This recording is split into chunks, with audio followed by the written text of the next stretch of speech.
Yeah, I think now you can hear me. In case you're there, please say hello. If you're there, please say hello.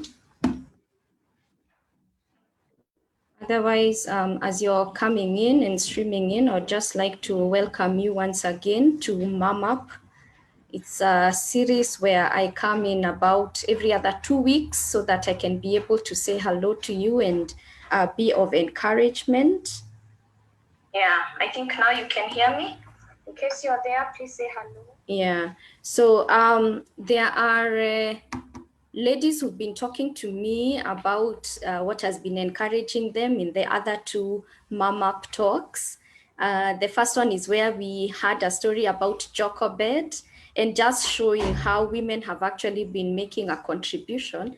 It's just that sometimes they are not recognized. But at the end of the day, it's important for you to do your part. It's important for you to do your part, even if nobody is recognizing you, and just seeing that we can be game changers, we can be world changers by just doing what it is that we love doing.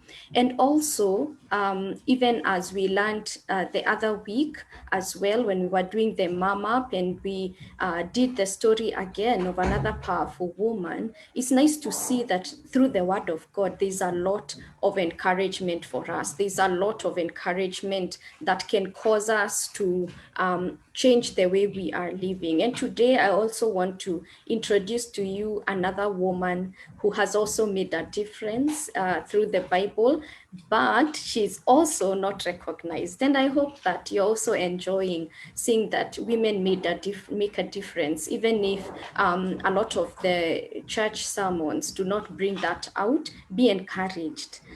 God made sure that he records the contribution of women, even if they are hidden in the text. And so today I want us to do the story of another powerful woman. And as always, I would like to share my screen. And please say hello as you join. So it's Mom Up 3, and as always, it is my pleasure to encourage you, to teach you, to grow you. And the story that we are going to learn today is based on this picture. As you can see there are two fish, and you can see their chapati-like bread, which is what used to be created then. And our text for today is going to come from John 6, from verse 8 to 11. John 6, from verse 8 to 11. And we are going to see what happened. I know it's a familiar story. And your question would be, I've never seen a woman mentioned in this text. So where is she? And that's what we want to find out. So let me read for you that portion of the Bible text. And it says that another of his disciples, Andrew, Simon Peter's brother, spoke up. And in verse 9, we are told that here is a boy with 5 small barley loaves and 2 small fish. But how far will they go among so many? Jesus said, have the people sit down. There was plenty of grass in that place, and they sat down. About 5,000 men were there. The Bible is very specific in this text by talking about the men who were there.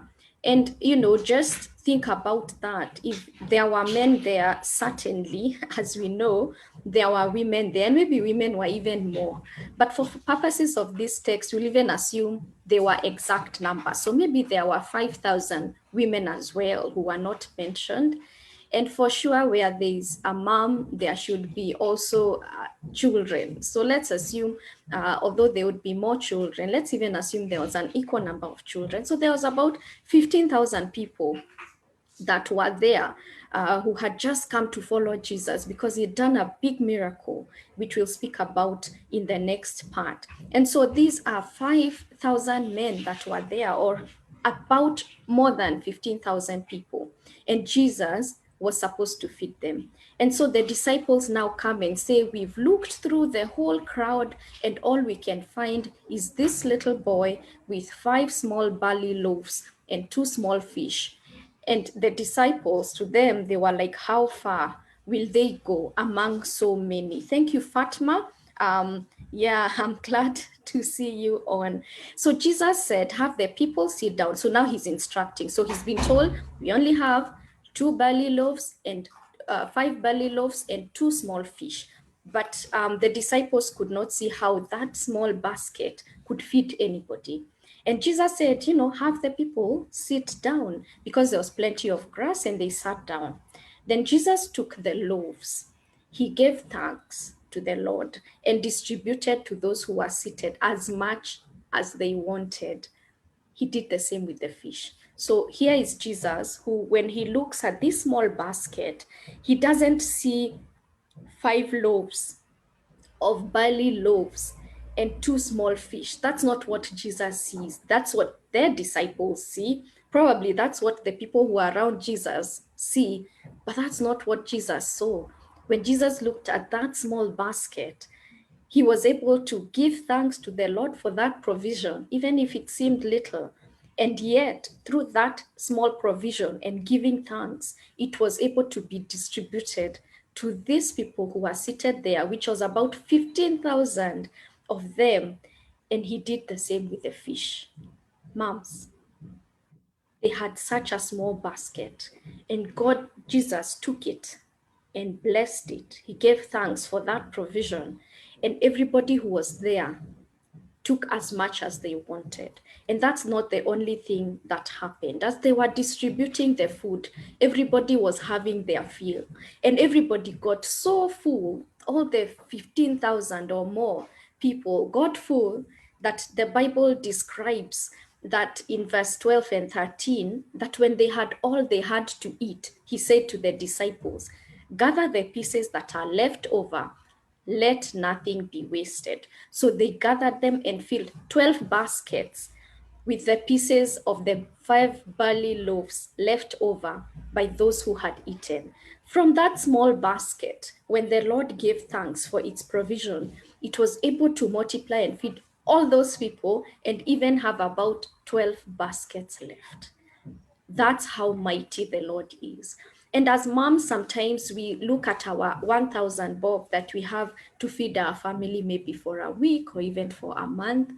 And we wonder, what can this little do? And sometimes you start feeling inadequate.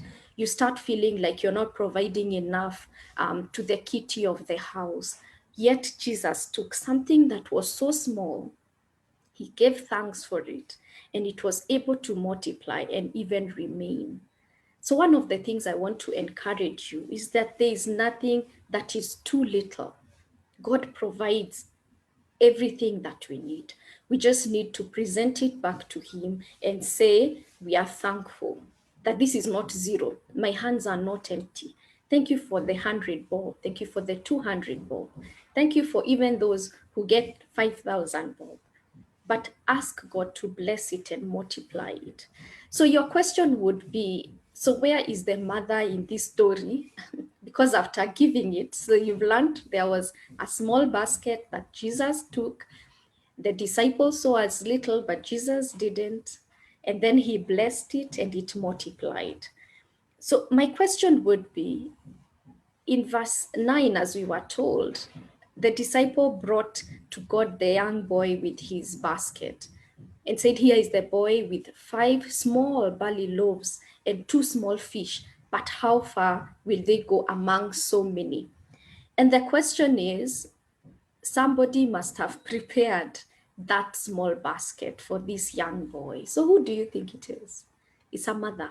It's a mother who took the time earlier in the day to prepare this small food basket, or what we call today like lunch box, so that wherever her son goes, he's not going to get hungry. And sometimes I even think maybe the mother was there. And how kind was that young boy to be able to share what he had? Because that means he's raised very well. And so the name of this mother is the invisible mom. She's not mentioned anywhere in the Bible, but it is okay to assume that definitely a mother made that meal. And because of that mother who was doing something that is so normal, because of that mother who was doing something that she does every day without thinking, 15,000 people and more were not hungry. that day. And they ate their fill until they couldn't eat enough. Like they ate, ate, ate, got full, and 12 baskets remained.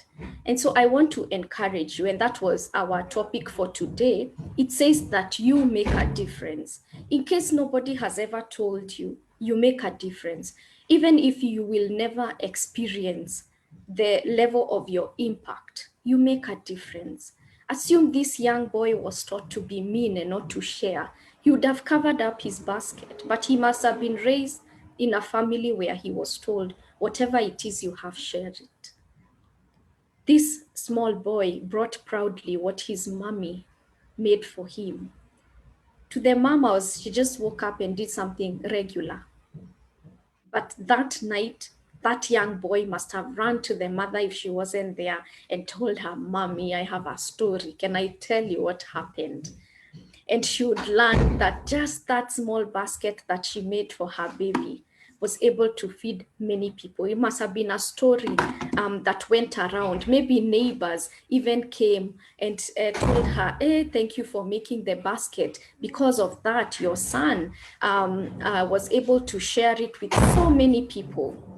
I love this. I love it that many people were able to eat because a mom did what she was supposed to do.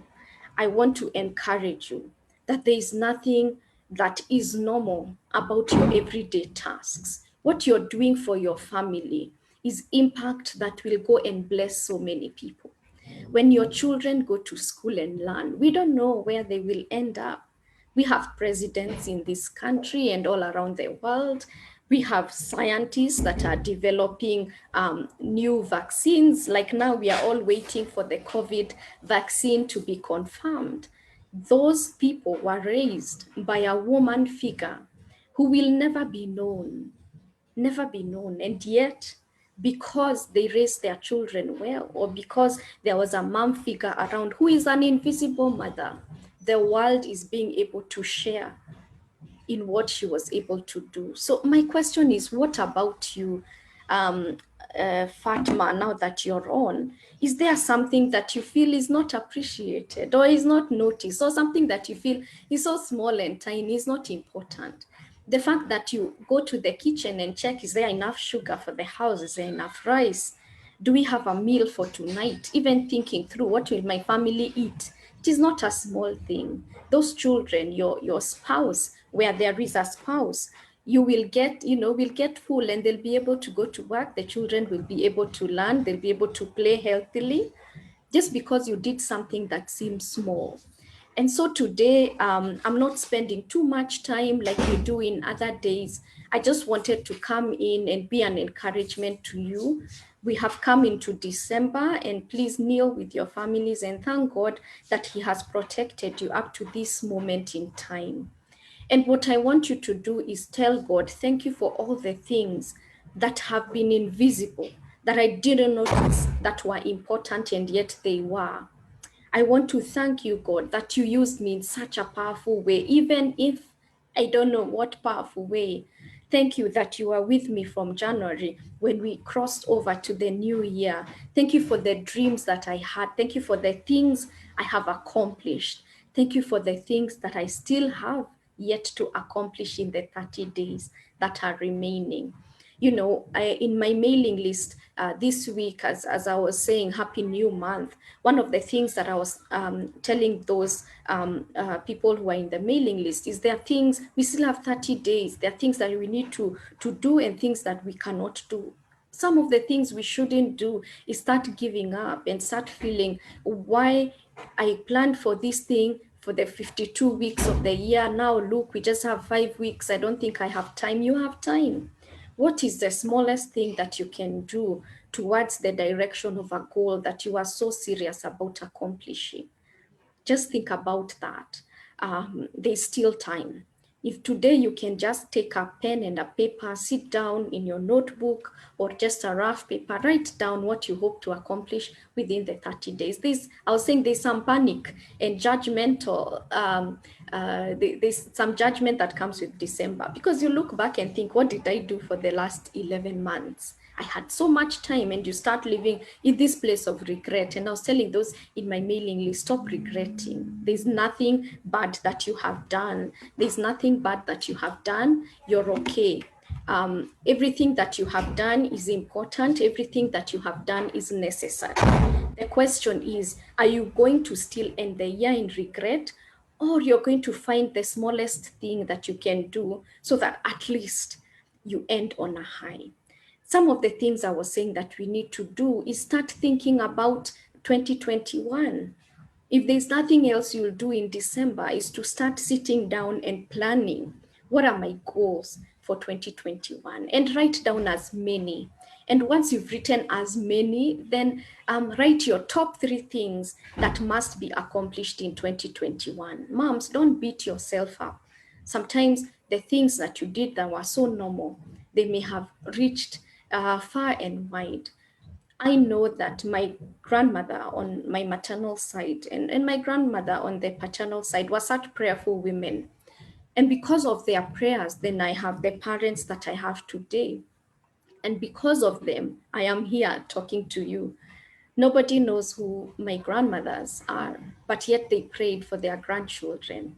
Sometimes it is just the normal things that we do that we think are unimportant, that are the very things that make a difference.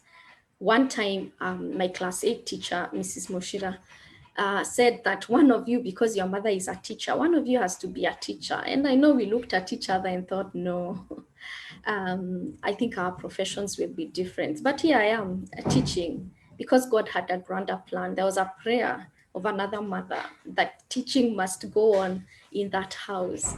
So, moms, you never know how far your impact will stretch by just doing that small thing of waking up in the morning, taking some flour, taking some water, and mixing that and giving your children something that will make them full and satisfied for the day. Yet that's the very thing that is required for them to cause impact. 15,000 people and more were fed because a mom did what a mom does. So don't look on yourself and think it's insignificant. It's significant. And so I want to share with you some things. I want to tell you, dear mom, that you're valuable, even if you feel invisible. I want to tell you that you're valuable, even if you feel invisible. I want to tell you that you're important, even if you go unmentioned. Even if you do not have a title to boast about, the only one that's left is mom, you're important, even if you go unmentioned. Your tasks are significant, even if they are mundane, even if they are small, like just that, maybe frying the fish, yeah, and making now what we, in our time we can call it either a scone or chapati. Even if it is that small, it is important, even if it is unmentioned. The tasks that you do on a daily basis that seem normal are significant, even if it is something that is mundane to you. And I want to encourage you that whatever it is you're doing and what you have, God can multiply everything you offer Him. We are told by that text that Jesus took that small basket with the 2 fish and the 5 loaves, and He raised it up to the Lord and He gave thanks for its provision. And because He gave thanks, God was able to multiply it. So, what about you? Give of yourself to God. Say, here I am. I don't have the skills that I wanted, but I have this one skill. And even if you feel you have no skills, say, I have these passions, I bring them to you. I have a desire, I bring myself and the things that I love to you. God designed all our moments perfectly. God designed all your moments perfectly. There is no day that goes without God thinking about you. In Psalm 139, which I really love and teach in my programs, it's just a reminder that when you're going to sleep, God is thinking about you. When you are asleep, He's thinking about you. When you wake up, He's still thinking about you. So if the good God who created everything in the universe has things that you are important, things that he thinks about you and how He can use you, then you are not insignificant. You make a difference. And he needed you to be here in 2020 alive, in the homes you are alive, doing tasks you think are unimportant. He loves you and he designed our moments perfectly. And so I want to encourage you as I am coming to an end that God sees your effort, he sees your work, and that God could be using those small things that you feel are insignificant or mundane. He could be using that as a foundation for a future miracle. The same way he did with the invisible mom who just cared enough for her baby to give a basket of lunch or break for him. And because of that, it's because she did her everyday task, her mom tasks, that she was able to, because of her, there was a miracle that was probably talked about for days on end. So, Mom, I just want to encourage you, whatever God has given you to do, whether it's being a full time mother, whether it's being a part time worker and also part time family person, whether it's being a full time working mom, whatever God has given you to do, work at it with all your heart as working for the Lord and not for people. It's not for men. It's not for men. It's not for people. It's not for people to come and clap to you. It's because you offered it to the Lord. Whatever you do, work at it with all your heart as working for the Lord and not for people. So, in your invisibility, just know that God is noticing you, God is thinking about you. And when you offer yourself to God, He is going to multiply that. So, one of the things I'm proud about is my calling. And for those people who are going to watch or watching now, or who are watching the replay, I work with moms who are sometimes feeling unfulfilled. And part of our unfulfillment is just that, where we don't know our importance. So we are feeling unfulfilled, you're struggling with self confidence, you want to awaken dulled dreams and have this continuous nudging to serve God intentionally. You know how you just feel like God is poking at you. God is poking at you, and you don't know how He wants to use you, but you know He wants to use you.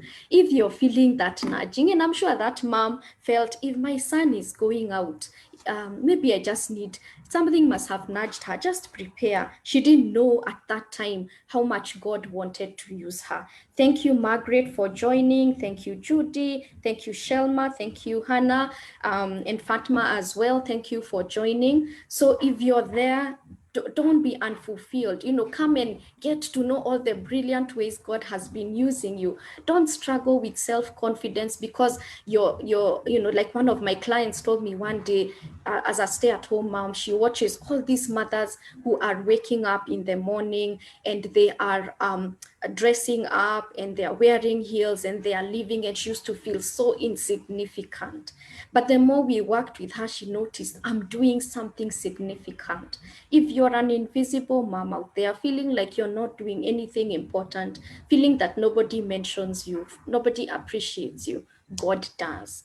And so He wants to use you. So the same way Jesus lifted that basket and offered it to the Lord. So it's a nice thing to just say, here I am. Use me, Lord. I feel like I have so much in me. Stretch me, especially in 2021. I help moms redesign their lives and use what I call their God given odd factor to win life.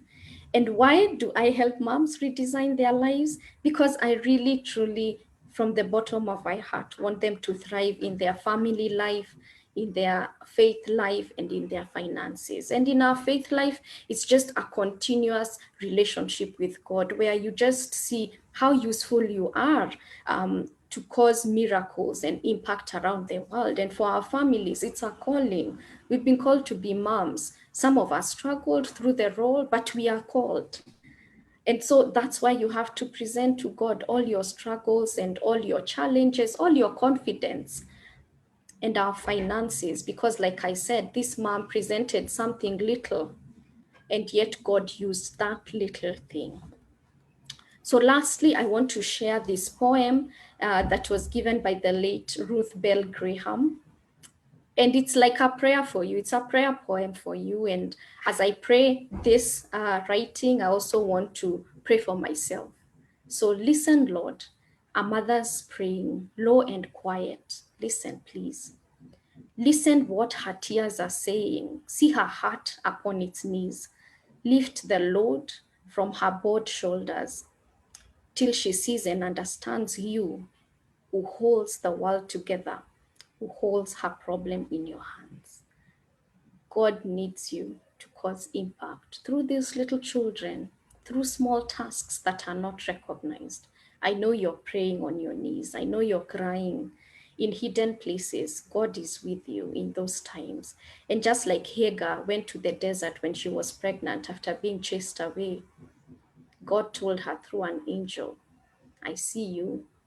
So God is telling you, if you think you're insignificant, if you feel invisible, I know you, I see you, and God will hold your worlds together, whether that's your marriage, whether that's your work, whether that's your parenting. God will hold that together. And whatever issue you have before you, just know that God can sort it out for you. He has the power. We used to sing in Sunday school, He's got the whole world in His hands, and you're part of the world if your heart is still beating. So remind God, if you have me in your right hand, safely tucked there, keep me protected, and use me to cause miracles that I may never know about.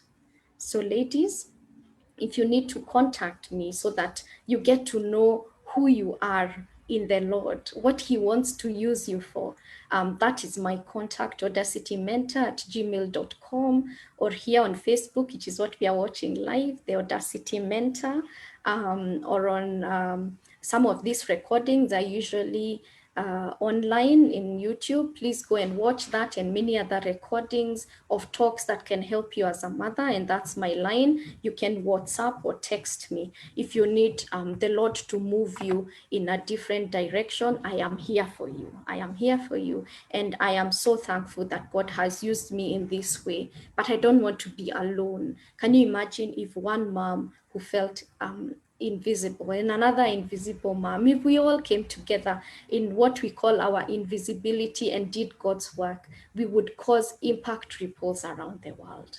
The world is standing because there are moms who are praying. The world is standing because there are moms who are raising children, whether on their own or in a family setup. Thank you, Rose, for joining in. So I just want to encourage you that the same way this mother just woke up, made bread, made fish, and gave her baby boy, is the same way God is using you in everyday tasks. So don't take it for granted. God is using you even when you do not know.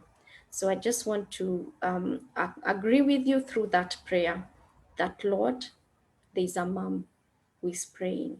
Please listen. So thank you, ladies. Thank you for joining in. May the Lord bless you. May the Lord keep you. And through December, whatever goals that you have for yourself and you need to accomplish, may the Lord also give you the courage to meet all of them. And in the week of the 13th, I'll be having an email challenge just for you to set your goals in 6 areas of your life. So if that's something that you're interested in, I've given my contacts. You can reach out. I would really love that. Or just like my page so that as I put more information, you can maybe come and join. So thank you.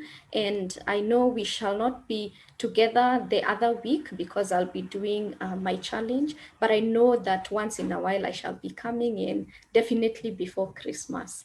So may the Lord bless you, may the Lord keep you, and may His countenance shine upon you. So thank you, ladies. And thank you for those who have joined in the live, and for those who will watch the replay, just to hashtag replay at whatever lessons that you pick. Even for those who are live, you can leave your comments of what you have learned, what you have picked, so that I may read later, I may comment later, I may engage with you personally. So thank you so much, and may the Lord bless you. Amen. Bye.